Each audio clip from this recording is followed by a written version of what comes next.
Hey friends, it's Fajul Pathak this side and watching my YouTube channel pyGuru. Friends, today in this tutorial we are going to learn how can we detect objects using the Tensorflow Hub library. Okay, so without wasting any time, we will get started with this particular tutorial.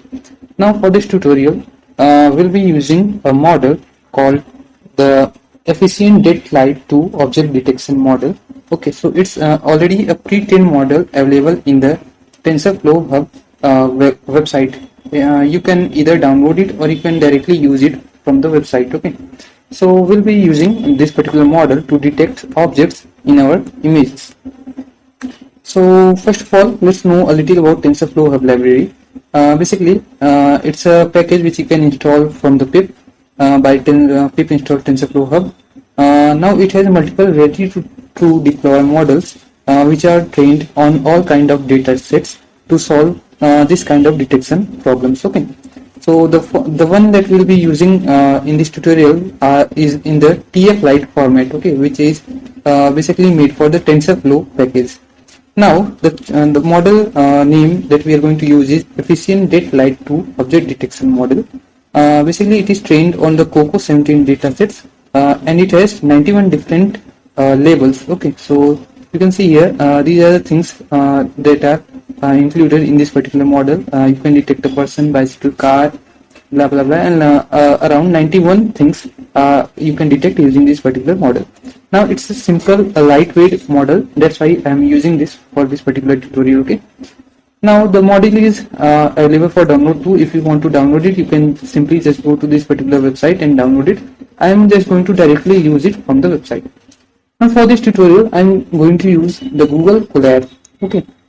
There are several reasons behind it. First of all, my system doesn't support TensorFlow, so I have to basically use the Google Colab to do these kinds of things. So let me just close my Excel. I don't need it anymore. Don't save. Okay, so we'll start with the tutorial now. So first of all, let's load the modules. Now you do not have to install any module if you are using Google Colab. But if you are on your system, you have to install TensorFlow Hub, then TensorFlow, then OpenCV, then numpy, pandas, and matplotlib. So installing them is very simple. You can just simply install them by pip install TensorFlow Hub, pip install TensorFlow, CV2, numpy, pandas, and matplotlib. So after installing, you have to import it. Remember, if you are using Google Colab, you do not have to install any of these packages. These are available by default to us. Okay, so you can just simply import them. So here we'll be importing like this: import TensorFlow underscore hub as hub, import TensorFlow STF, import CV2. This is OpenCV. Import numpy, import pandas as PDG, and import matplotlib.pyplot as PLT. Okay. After importing these modules, we'll be creating an object of this particular hub, okay, TensorFlow hub, and we'll be loading the model directly from the website. So how can you load the model? You have to use hub.load and you have to pass this particular URL. Now I'll give this URL variable in the URL in the comment section. Just copy it from there. Also, this notebook is also available in the comment section, so you can just copy paste the codes from there. Okay. The next thing that we are going to do is we are going to define few variables like width and height. So my image width will be 800 and height will be 600. Okay. After that, from here on, we are going to continue with the coding part. Okay. Till here, I have just already coded this part. Now we will be actually coding it. So first of all, see here in my Google Drive, I have few images and I'll be using the model on all these three images. The first image is dex.jpg. So let's get started with this thing. Okay. So here, what I'm going to do is I'm just going to create a new cell here. So let me just create a code cell here, and I'll be creating a variable called img URL, and here I'll pass my image URL. So where it is? Let me just load it. Colab notebooks, and then I think YouTube source code, and then Colab. Okay, so dex.jpg. I have to use this, so I'll just copy its path and paste it here. So let me just paste it here, and let me just put it in double quotes. Now we are going to go with it. So first of all, we are going to load this particular image. So for this, what I'm going to do, I'm just going to use img equals cv2.im read. Now this we use it to simply load a image in OpenCV. So we have to pass the URL or path of the image. So we can just simply do this. img equals cv2.imread and img url. Okay. Now the next thing that I'm going to do is I'm just going to resize the image. So img equals cv2.resize, and here first variable will be the image that you want to resize, and then the width and the height. The width and the height we have already defined in this variable, so we can just simply pass it like this. This will be triple, remember. And let me just run this, and let me just show you what is our image. So we can do it by plt.imshow, and here we can simply pass img. Okay. So this is the image.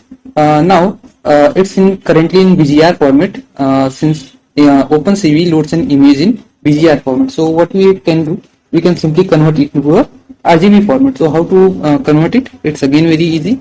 img equals cv2.cvt color. We are just going to use this. Again, this takes an image, so our image is img variable, and then the color mode. So cv2.color and underscore, this will be, I guess, BGR. Our image currently is in BGR format. We have to convert it into RGB format. So let's just convert it, and now if we run this, so we'll get our image in color format now. Yep. So this is our image. The next thing that we are going to do is we are going to convert it into tensor form. Okay. Currently we know that OpenCV reads an image in the array form. So if we want to apply the model on it, we have to convert it into a tensor format. Okay. Basically, the TensorFlow uses data in tensor format. So how to convert it? Again, it's very easy. I'm just going to create a variable called RGB tensor, and this will store our array. Okay. So TF, which is our TensorFlow model, convert to tensor. This is the method that we are going to use. Then we have to pass the RGB image, we can say. Let me just do one thing here. I'm just going to use another variable RGB, okay, instead of img. So here we can just show RGB. This will keep us original image with us, okay, and then we can transform it without losing the original image. So RGB, then we have to pass the d type, and it will be tf.uint8, okay. The next thing is we have to add an extra dimension to it so that the model can read it. Okay. Wait a second. Yep. So we have converted into a RGB tensor. The next thing that we are going to do is we are going to add an extra dimension to it. So RGB tensor, again this is our variable name, and then tf.expanddims. This is the method that we are going to use on it to add an extra dimension to it. Okay. This is required because our model has this particular dimension. So RGB underscore tensor, this is the thing that we have to pass first. This is this particular variable, and then the axis. So we will simply pass 0 here. Okay. Here you can see colab also shows what the particular method is used for. Okay. If you want to print it, you can simply type something like this, RGB underscore tensor, and you can run it. You can simply see this is an RGB tensor. Okay. So let me just clear it. The next thing that we are going to do is we are just going to import our labels. Now I have already shown you the label file in the beginning of this tutorial. This file is by the name label.csv, which is also available in the description. You can just download it from there. Okay. The next thing is first of all let's create this wait a second. I will do this label path. Okay, let's do this label path, and here we will pass the path of the label file. So this is the label.csv. So let me just copy path and paste it here. If you have any doubt how to use colab, I have already a tutorial in detail on how to use colab. You can just check that out. Okay. So we have passed the label path in this particular variable. Now we are going to use the or load the label. So label equals pd.readcsv. This is pandas pd.readcsv. This method can help us to read a CSV file. Here the first thing will be the label path that we are going to load. The second thing will be the separator, and the separator in this label is a semicolon. You can just open the file and check it. And then the index. The index call is by the name ID. So you have to just do it something like this. The next thing is we are going to import a particular load a particular column from it. So labels equals our variable or dataset, that is this by the name label. Okay. The next thing, we are going to pass the column name which we want to load. So the column name is object space 2017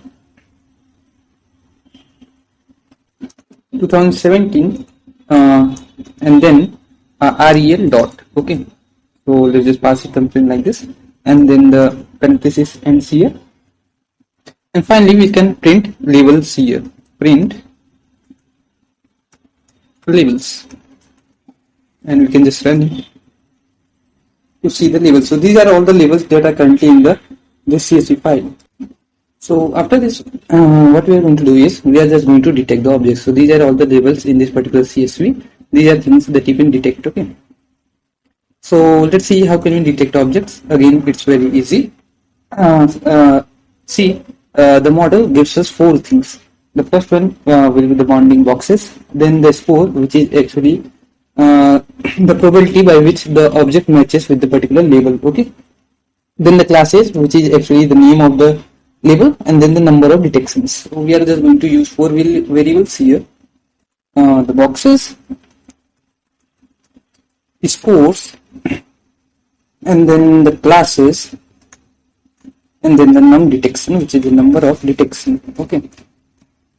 Here we are just going to use the detector object that we had to load in the very beginning, this one, and here then we have to pass our image, which is the RGB tensor. Okay, so let's just pass it, RGB tensor. We can just try doing this num detection to see the number of detections. Sorry.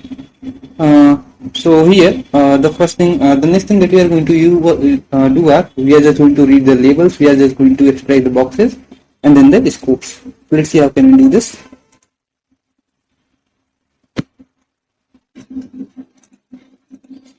So first of all, our variable will be pred labels, which is the predicted labels. The next thing is this is inside the classes variable that we have used here. So classes dot numpy, and then we have to use AS type, and here we have to pass int and then the 0 index. Okay, so you can just print pred labels. So see here, these are the things stored in it, pred labels. So we are just going to convert this into the names. Okay, so let's see how can we do this. So pred labels equals now this thing labels I for I in pred labels, and let's just run this again. So I'll explain it in a minute, don't worry. So if I just now run this, here I have an error. Okay, so here we'll have a closing square bracket. Okay,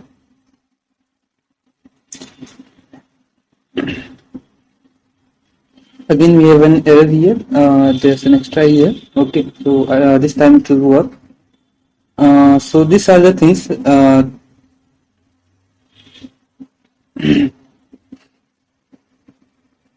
are particularly detected. Okay, so see here, this labels variable is the thing that we have used here. Okay. The next thing that we are going to use, we are just going to extract the prediction boxes, pred boxes, and this will be something like this: boxes.numpy, and then dot again. Sorry, here will be use the 0, and then age type equals int. Okay, ESTYPE. And finally, we are going to extract the prediction scores. The pred scores equals scores dot numpy 0. Sorry, and here pass the 0th index. So we have nearly extracted all the features. Now we are just going to print it. Show it on our image. Okay, so let's do it. This. So the first of all, the thing that we are going to do is we are just first of all going to display the bounding boxes on the image. So for this, what we can do is for y min, x min, this is the initial coordinates, and then the y max, x max, this is the final coordinates of the bounding box. In we can do let's say read boxes, pred boxes. Okay, this is the variable pred boxes. Let's extract all the things one by one. So score, this is the thing that will be extracting from pred scores. This is the thing that will be inside this pred boxes, and then finally there will be label. Okay, so label, we can use this too. And then here we are going to use the zip. Here we can pass pred scores, pred boxes, and pred labels. Okay, so these are the three variables. We are just going to apply the zip on it, and then we are going to iterate on it. If score is less than 0.5, you can just ignore those labels. Okay, you can just pass continue here. Okay, so this, if a score for a particular object detected is less than 0.5, we do not need this because it might be wrong. Okay, so first of all, we are just going to display the bounding boxes.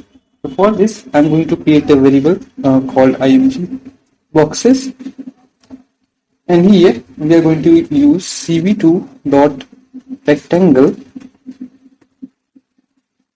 It takes first the image, which in our case is RGB, and then the two initial coordinates and final coordinate. Initial coordinate is x min, y min, and then the final coordinates are x max and y max. Then the color, which will be, let's say, RGB. Let's say we want green boxes, so we will simply pass 0 to 5 by 0, and then the width. So this, okay. If we just run this, and now let's just display our image. Okay, plt.im img boxes will be able to see the boxes in our image. Okay, so see, three things are detected here: a coffee, a laptop, and a phone.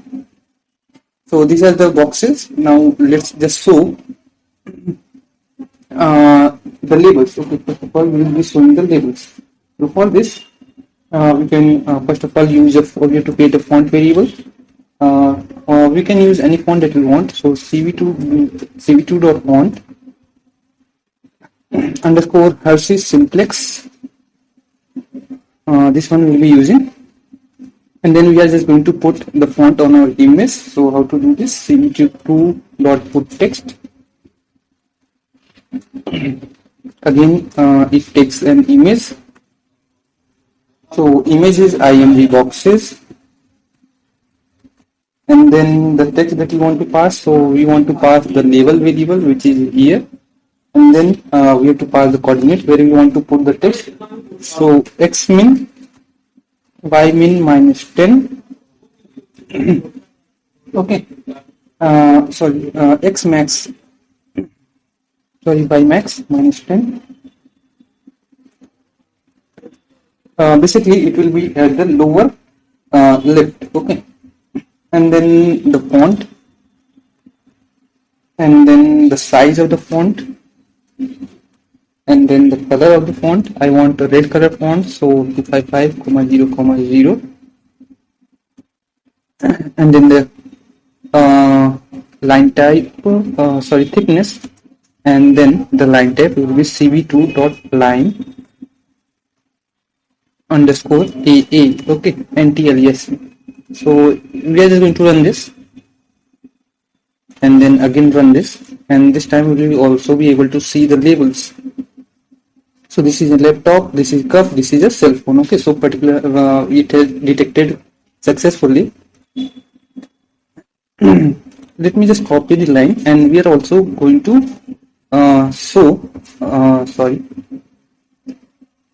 we are also going to put the scores. So here score txt, here I'll be creating another variable that will be score txt. It will show the probability by which it matches with the actual objects. So it will be we'll be using a string formatting. Simply 100 multiplied by round score. Score is this variable, okay, and then finally percent. So we are if I just run this and then run this again, here will be matching, okay. So it's overlapping. So first of all, let me just change the color. We want let's say blue colored text, and then so we have to pass 0 0 255, and here instead of ymax minus 10 I want plus 10, okay. So we can just run this again and then run this again. Okay, so again we have an overlapping image. So let's just start from here, and I can just press Ctrl F10 to start from here, and now we'll be having a fresh image here with all the labels, scores, and the text. Okay, so cup is 100%, laptop is 100%, cell phone is 100% successfully detected, okay. We can also increase the image size here. What we can do is plt.figure fig size equals 15 by 7, okay. Let's just run this, and we can increase the image size, okay. So yep, this is how we can increase the image size. Now let's use other images. So this is dog.jpg, so I'm just going to use this one. So instead of text.jpg, we are going to use the dog.jpg. So let me just again run all the cells.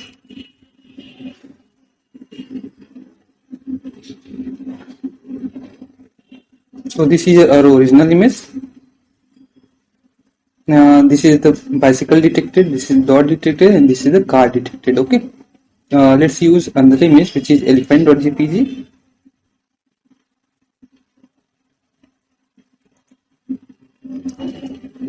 So elephant.jpg, and let me just run this again, and this is the third image. Yep, so we have successfully detected 2 elephants here. Okay, you can decrease the font size here, which is 1.5. You can use 1 to make this lower text smaller. Okay, so they will not overlap. So yeah, this is how you can detect objects using the Tensorflow Hub library and this particular detector. Okay, so yeah, this is it for this video, guys. I hope you learned something new. If you love this video, leave a like or a dislike. If you are new to my channel, subscribe it. Thank you. See you in the next video.